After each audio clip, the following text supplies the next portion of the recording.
Today is the big day. We are leaving. I've been waiting a year for this. We're going on Royal Caribbean for the first time, and we are going to be in Fort Lauderdale for a few days, and then we will be getting on Royal Caribbean Jewel of the Sea. We are going to be in Dominican Republic, and it is going to actually be on my birthday that when we arrive. So I'm very, very excited.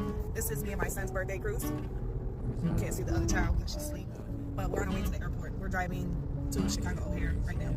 Okay, we're here.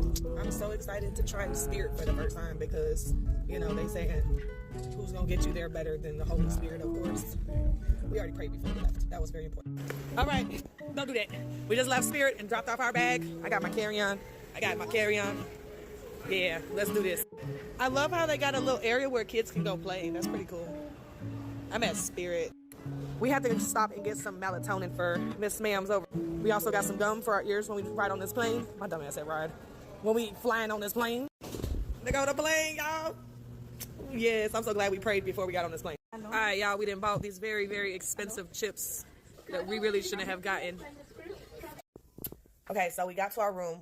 I paid $70 and a $100 deposit. I'm a little confused about Florida just because in Chicago they don't do this. She told me that every day is going to go up in price.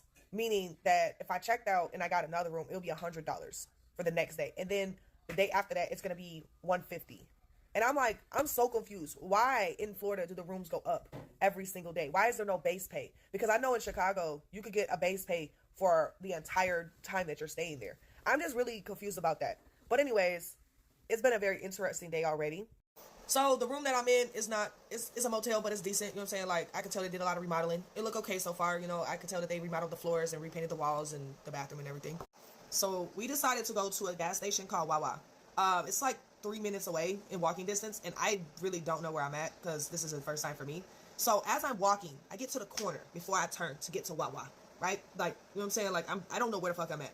This homeless man with a wheelchair and a case of beer walks up to me and asks me like, hey, are you guys lost? I said, yeah. I'm like, okay, I'm trying to get to Wawa. He was like, oh yeah, you got to go this way. So this is how I know I had no situational awareness. And I probably would have ended up on first 48 if I would have continued to follow him. He tells me, after he didn't stay here and wasted about 15 minutes talking to me and telling me he was going to help me, he finally says, hey, my apartment is this way. And I'm thinking like, bro, I said I want to go to Wawa, not your apartment. Like, and I got 3 kids. Why did you play with me? First of all.